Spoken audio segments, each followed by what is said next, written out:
Rise and conquer. Faith, strength, victory. Bible study. Genesis. Isaac, the child of promise. Introduction. After the journey of Abraham, a man who chose to trust God even when the path was unclear. The story of Genesis continues with a powerful fulfillment of a promise. For years, Abraham lived with a word from God that seemed impossible. God had promised him descendants as numerous as the stars.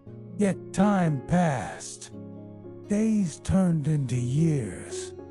Years turned into decades. And still, there was no child. Abraham grew older. Sarah grew older. And what once seemed unlikely began to feel impossible. But God's promises are not limited by time. They are not limited by human logic, and they are never forgotten. The promise-fulfilled Genesis tells us that God visited Sarah just as he had said. And in a moment that could only be described as divine intervention, Sarah conceived. She gave birth to a son. His name was Isaac, which means he laughs, because what once seemed impossible had become reality. Sarah herself said, "God has brought me laughter, and everyone who hears about this will laugh with me." Genesis 21:6. This moment was more than the birth of a child. It was the fulfillment of a promise spoken years before. It was a reminder that God's timing is perfect, even when it feels delayed. Waiting and trusting. The story of Isaac teaches us something deeply important about faith. Faith is not only believing when things happen quickly. Faith is trusting even when nothing seems to be happening at all. Abraham and Sarah had to wait, not days, not months, but years. And during that waiting, their faith was tested. At times they doubted. At times they tried to solve things in their own way. But God remained faithful to his word. This reminds us that delay is not denial. What God promises, he fulfills, even if it takes longer than we expect. The test of faith. But Isaac's story does not end with his birth. One of the most powerful and difficult moments in the entire Bible comes in Genesis 22. God tested Abraham. He said, "Take your son, your only son Isaac, whom you love, and offer him." This command is hard to understand. Why would God ask such a thing? Why test Abraham in this way? But this moment reveals something deeper than logic. It reveals trust. Abraham had waited his entire life for this promise, and now he was being asked to surrender it. Obedience in the unknown. Abraham did not argue. He did not delay. He got up and went. Step by step, he walked toward the mountain, carrying not only wood for the offering, but the weight of obedience. Isaac walked beside him, unaware of what was about to happen. At one point, Isaac asked, "Where is the lamb?" And Abraham answered with words that echo through history, "God will provide." God provides at the moment when everything seemed to reach its limit. God intervened. An angel called out. Abraham was told to stop, and in that place, God provided a ram as a substitute. Isaac was spared, and Abraham's faith was confirmed. That place was named, "The Lord Will Provide." Reflection. The story of Isaac is one of the most profound and emotionally powerful moments in the entire book of Genesis. It is not simply about the birth of a promised child, but about the deeper nature of faith, the mystery of God's timing, and the kind of trust that is formed through both waiting and surrender.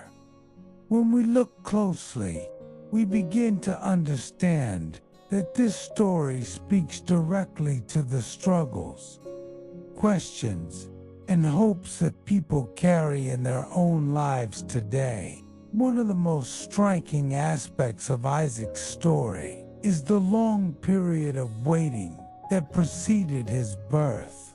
Abraham and Sarah received a promise from God that seemed almost impossible from the beginning. As the years passed, that promise appeared to move further away rather than closer. Time has a way of testing belief. What starts as hope can slowly become uncertainty when nothing seems to change. Many people today know what it feels like to wait for something that does not arrive when expected. They pray, they hope, they hold on, but time continues moving forward. In those moments, faith is not about seeing results. It is about trusting that God is still working, even when the evidence is not visible.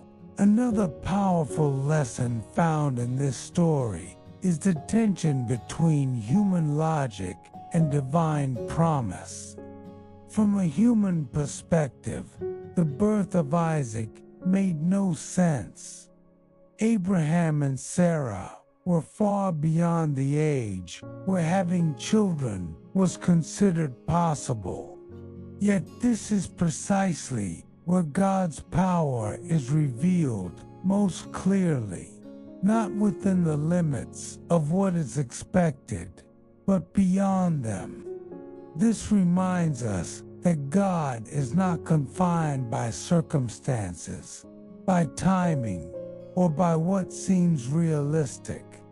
What appears impossible from a human perspective is often the very place where God's faithfulness becomes most visible. However, the story does not end with the fulfillment of the promise. In many ways, the most challenging part comes afterward. When God asked Abraham to offer Isaac, he was not removing the promise. He was revealing the depth of Abraham's trust. This moment is difficult to understand, and it is meant to be. It forces us to confront a deeper question. Do we trust God only when He gives? Or do we trust Him even when He asks? Isaac represented everything Abraham had waited for.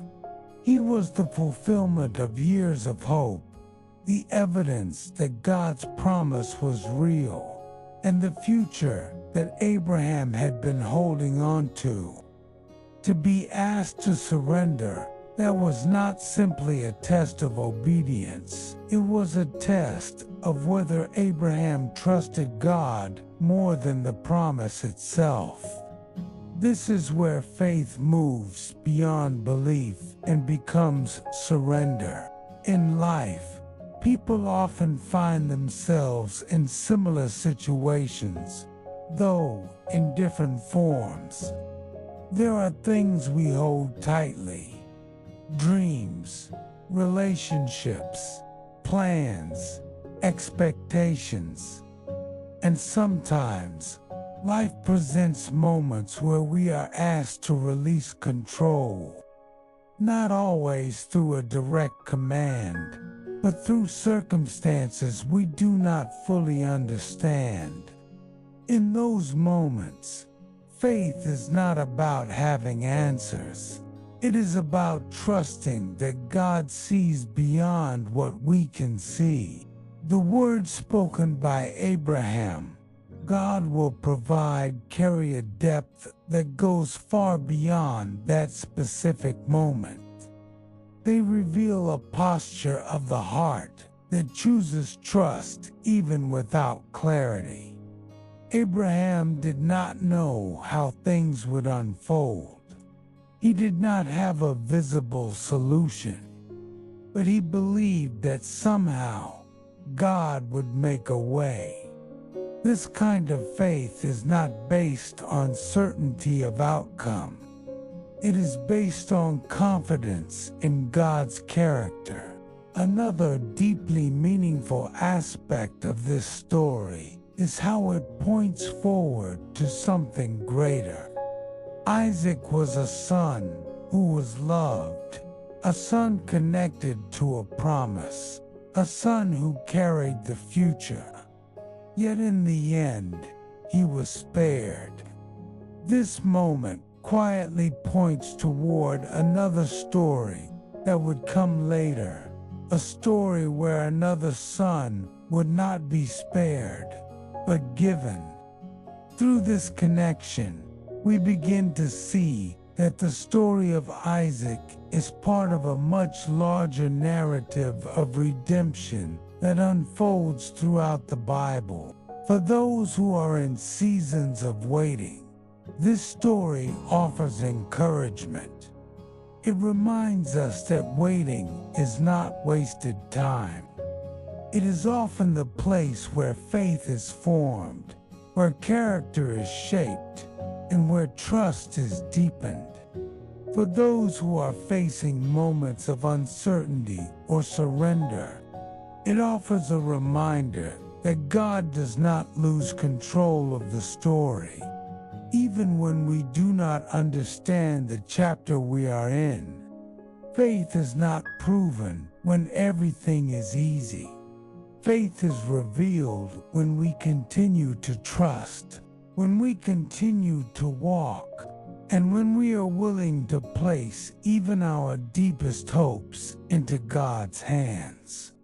And through every season waiting, fulfillment, and testing, one truth remains constant: God is faithful.